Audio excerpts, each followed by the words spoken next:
welcome into our Sports Burst studios. Ray Hudson in the house. God, I need a haircut, man.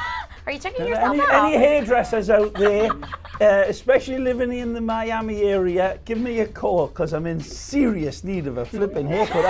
I'm catching up with you. I know, Ray. Are you trying to do like a ponytail I'm eventually? telling you. Wow.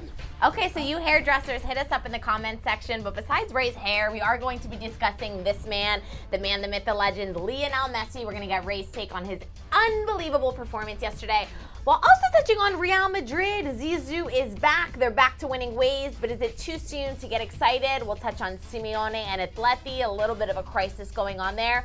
Before hitting March Madness, we're going to get Ray's pick for who's going to win the big tournament. All this on Sports Burst that starts right now.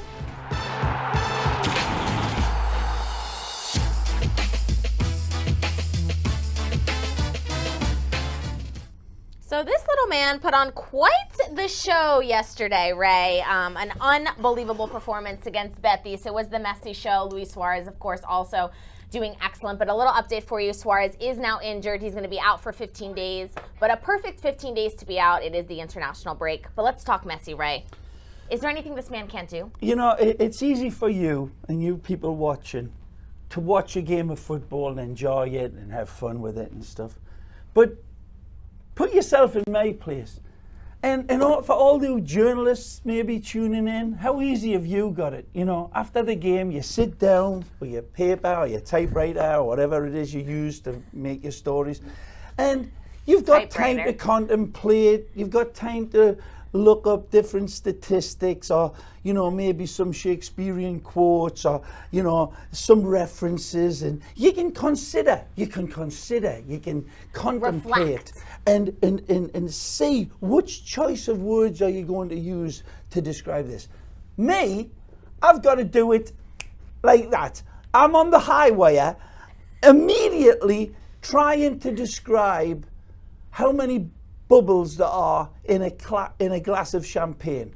How many angels can dance on the head of a pin? That's the depths of demonstration and expression that you've got to go into when you see this man produce the inhuman. And it's every bloody week. And it's every bloody season. He doesn't let up. The consistency of him is staggering. And how much magic. I said yesterday that he's like a clown's pocket. He just keeps pulling more and more of that stuff out. And there's no way of catching up with him. He keeps on going ahead of us. I mean, the third goal yesterday was such a piece of absolute footballing art that I said to Phil, and I've said this before, it should be hung up in the Louvre or the Prada and looked at to say that this is what the art of human is. This is football. This isn't bloody, like Arsene Wenger said, PlayStation football. That's not what he is. He's human, and that is the most perfect expression of a footballer that you'll ever see. In my time, the greatest I have ever seen by far. Riquelme, Maradona. What is it that them three have in common? Argentina. Argentina. Which, by the way, we have Argentina on our air with this man on the call on Friday. Messi Messi to be back. They're trying to bloody kill me here. You know, let's put Ray on with that weak heart of his, you know, getting into his 60s now, and let's give him another dose of Messi. Come on. Everyone please. Absolutely loves it. Clayton Brown here commenting, Ray, you seemed speechless after the goal. LOL. Well, let me tell you, what's the gentleman's name? Clayton. Clayton, let me tell you the true story. I have a cold. I have a bad cough, and I had my mic button in the off position when Leo actually produced his magic. And with the microphone off, I went ballistic. And then Phil was pointing at the button, so then I had to press my button because I had a cough. So that's my excuse, and I'm staying with it. But finally, I was able to get back on the air within a second. But if you watch the game again, you'll see that there is a little pause before I jump back in with the explosive verbals. And it's one of the few times Phil Shane has actually been able to describe a goal before me.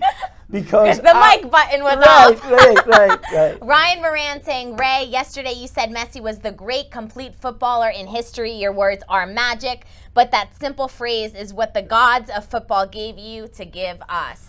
So wonderful. Ryan Moran loving that. Messi is great, but the highlight of the week was definitely the nutmeg on Kevin Egan. Joe Burton saying, yes, that nutmeg is very famous. He's been nutmegged many times. I got criticized a little bit as well in my personal messages on Twitter because they said, this is what, honestly, Joe, you cannot please all the people all the time on this social, what's it called? Social media. Social media stuff.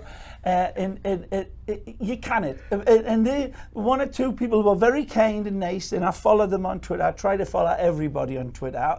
My goal is to follow everybody that follows me. That's so and nice. that's 110,000 now. So I don't know if I can popular. catch it. But Joe's right about that one. Anyway, I got some responses saying you're being a little bit too harsh on Kevin, because I said that the art of the nutmeg is something very special and very brave in our game, and it is a treasured piece of skill. But when a nutmeg is attempted on Kevin Egan, it's as easy as nutmegging a giraffe on roller skates or something like that. I can't remember, but Joe's right. Definitely nailed it. Martin Carrada saying, love Ray analyzing the GOAT. Luis Monteiro, Ray, you are the best. You know that I love when you talk about Messi. I think everyone does. Ori Salvin, he is putting up there, Ray, top that CR7. Can't have a Messi conversation without bringing up Cristiano Ronaldo. And that in itself isn't unfair. I wish we could all get used to the fact that the two, you get an apple and you get an orange. And this isn't apples and apples. They're two entirely different types of players. Cristiano, one of the great big-time players, one of the great penalty box predators, and for me, a pure goal scorer. We've been through this a million times before. We have indeed. But in football, in the absolute alphabet of football, soccer, for me, Messi is on top of everybody because of his scope of ability. He's not just the one, it's not the statistics with Messi, and that third goal showed it. It'll add into his statistics and it'll keep on inflating. And on the statistics race, Cristiano and Leo are neck and neck. But that's not it. There's something else that separates them for me. And Lionel Messi now with 39 goals, 15 assists in 37 matches. He well tops that list. So he is indeed beating Cristiano Ronaldo. And we do want to touch very quickly on Messi's return to Argentina. This will be the first time that he returns with the national team since the World Cup. Obviously, Argentina, very excited to have him. They'll be taking on Venezuela on Friday. Are you looking forward to his return in country colors? No, I wish he wasn't playing. Really? Yeah, give me a rest. I'm happy that it's a great game, but Argentina, they've got a lot of problems to solve as well. Venezuela will put up a good challenge. They've got some wonderful players. They do. That come in from MLS as well. And, the Rosales as well, one of my favourite players, the wing-back. It'll be a good game, but I wish I could have a rest away from Messi. And I wish Leo would take a rest as well. You're absolutely right. Let him swim with the dolphins for a week, man. Let him get away. Yeah, no, forget the kids. At least he doesn't have to travel. You don't want his wife, you don't want his kids. Just go on a road trip, man. Go with Leo. Now, Suarez doesn't have anything to do now. Get in the camper. Get in the, what do you call them, Aerostreams? The Winnebago. The Winnebago. Yeah. Get in a Winnebago and go for a hike up to Andalusia and put that, them things with the nose and the eyes where nobody can spot you. Right. The disguise. Right. Listen, that's the best. That's the best disguise ever. One of those things that come off with your glasses. It's like a pair of glasses and it's a nose and the heavy eyebrows. Because I read that Michael Jackson actually wore those once and nobody recognized him. Michael Jackson, at the height of his flipping peak, would go and put that on, nobody recognized him. Funny story, Cristiano Ronaldo put that on when he went on one of his first dates with Georgina, and they went to Disneyland, I believe it was in Paris, and you see them together and him with the glasses on. I swear, I will show you, and Ray will tweet it out because it is just hysterical. Michael Jackson and Cristiano Ronaldo don't get recognized with them things on. Magic. Moving along to the other big news of the day. This is actually breaking today as we speak. Cristiano Ronaldo has been ruled by UEFA as having, quote, improper conduct because of his celebration after his third hat-trick goal. He did the exact same celebration that Simeone did in that first leg. And how on earth is UEFA now on March 21st, the UEFA Ethics and Disciplinary Board will have a meeting and they will decide what kind of sanction he's to be given. So it's a bit of a fine. He'll have his his wrist slapped. And you it'll think be okay. no game suspension or anything? Never, you can't because the other one didn't get anything. Exactly. It'll be 50,000 and it'll go to charity. So Cristiano do it again, but make it even more, and you get 100,000 for charity, and that's what we need. We need good people to give the charities. So don't ever forget that. Always give to good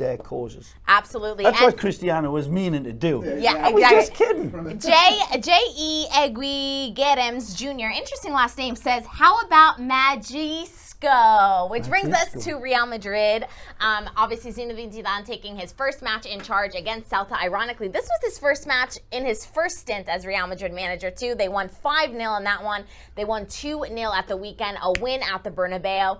Had to be Isco, had to be Bale scoring. What do you think about this Zidane 2.0? Well, it's wonderful. You know, he's the perfect medicine, isn't he, to come into Real Madrid? I mean, perfect. It couldn't be in any other manager. Pochettino wouldn't have had the effect. Mourinho would have definitely not had the effect. No matter who they put in, had it been Guti or somebody from the inside, it would have had a decent effect. But Zidane got the responsibility, and I loved how brave he was putting in. I must hold my hand up. I didn't think that he would put in Kehler for Courtois.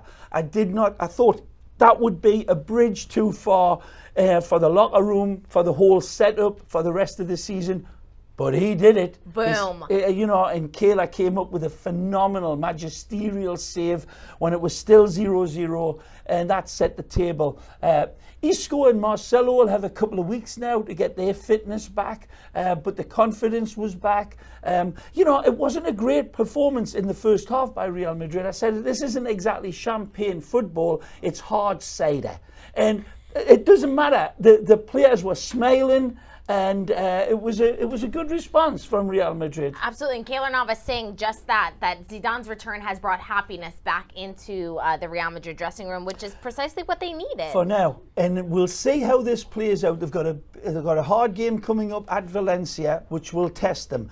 But then you look at ahead for the Madridistas. You know, there's some big decisions got to be made by Florentino Perez. This summer. The Icardi situation, the James situation, Eden Hazard. These are players that they've identified, and when Real Madrid and Militao, wonderful signing. Absolutely, one of your lads. Yes, he Portuguese is peach. Portuguese lad. Yes, he's. I mean, people in Portugal rant and rave about this centre back, and for them to lock him in for 6 years, clearly they see a future. And the versatility of Militao as well. He can play in a central holding position. He can play on either side of a central defence, and he can even fit in the wing back. That's the last position Real Madrid he covered. But but worldwide, the Brazilian is supposed to be a world-class player. So we'll have him on beIN Sports all of next season. Looking forward to that, Gabby. Absolutely. Andres saying Zizou giving the boys the heart they need. Carlos Garcia, he just brings in completely different vibe than Lopetegui and Solari. Again, they're absolutely right. And these are easy observations. The hard stuff was doing what he did and getting the response without it being a bottle rocket. It wasn't the greatest Real Madrid performance in the opening exchanges, but you could see they seemed to be happy to be working for a way through. And the changes that he put in Marcelo and Isco and Kehler was really, that was a brave, bold move, and paid dividends. And I think shows also that Florentino has given Zidane a lot of control. Because obviously, I think Florentino would have preferred keeping the system. There's that cough. It's keeping the system of keeping Courtois, obviously a big signing that they made over the summer, and for him to come in and say, no, Kehler is my guy, very showing. On the other side of Madrid, though, things not looking so good. It's picking up a 2-0 loss to Athletic Bilbao. not a good week for Diego Simeone. What does he have to do to change kind of the feeling in the dressing room? Because they've now lost 2 major matches in the span of a week and are out of the Champions League, and now perhaps the La Liga title race is out of their hands. Another good subplot to our season is it ends up like 10 games away now from it all coming to an end. We're round the clubhouse turn and heading down the stretch. Can Real Madrid catch Atletico Madrid? Right. And that really is what Real Madrid probably want. That's their sights now. They're out of all the competitions now. Atletico probably can't catch up with Barcelona unless a miracle meltdown happens. So between the 2 Madrid clubs, to see what's on that Wikipedia page, runners-up. And that's a big prize in Spanish football. They want to be first. Barcelona, how many is that? It'll be 8 and 11 now. League titles, yes. League titles, staggering consistency from Messi's men. And, Real Madrid got nothing to shoot for but their eternal enemy that lives across the river. So Atletico, better watch out. Real Madrid's coming to get you. And especially looking at their schedules. I mean, we've discussed that Real Madrid's schedule until the end of the season is rather simple. Atleti still have to face Barcelona. Right, and at Camp Nou. So it's going to be very, very difficult for them looking forward. Yeah, it's going to take a lot. We've had that feeling that I've been a bit disappointed, in all honesty, in the actual quality of their play, and I'm talking about by and large for La Liga this year. We've opened the window of opportunity for one of the English clubs finally to come in and stake the claim to the Champions League. Now that Madrid's out, now that Atletico's out, and it's down to Barcelona to carry the fire now. But I've got to say, Gabby, it's been one of my less infused seasons here in La Liga, and I'm not surprised that Atletico fell to the wayside, or Real Madrid. Right. And I'm actually I'm concerned that Barcelona may not have it in them to go all the way unless that man there produces the inhuman, which he is always capable of. But the reliance on Messi to produce that inhuman, that alien form is unstoppable. But he's going to have a hell of a challenge in the Champions League, and we'll see how it all plays out. No, absolutely. And you're absolutely right. Barcelona are, without a doubt, the best team in La Liga at the moment, and they've shown it with the way that they play in the Champions League. And this man, at the beginning of the season, announced to the Camp Nou that they were going to go after the Champions League. And so I think he will do absolutely everything in his power to ensure that. Yeah, they'll do everything that it can. I mean, they're all playing well, and as well that, the Coutinho situation's the one aspect, but he's got that promise of magic, and it wouldn't be surprised to see in the big Champions League game players like Dembele or Coutinho be the real hero and step up. And when Suarez playing back to his best as well. Strange player, Suarez, man. I know, hot, and then can get cold, and then can get so hot again. Fills his pants. Streaky is the fills his pants right in front of goal, where it looks as if he could have backheeled the goal in.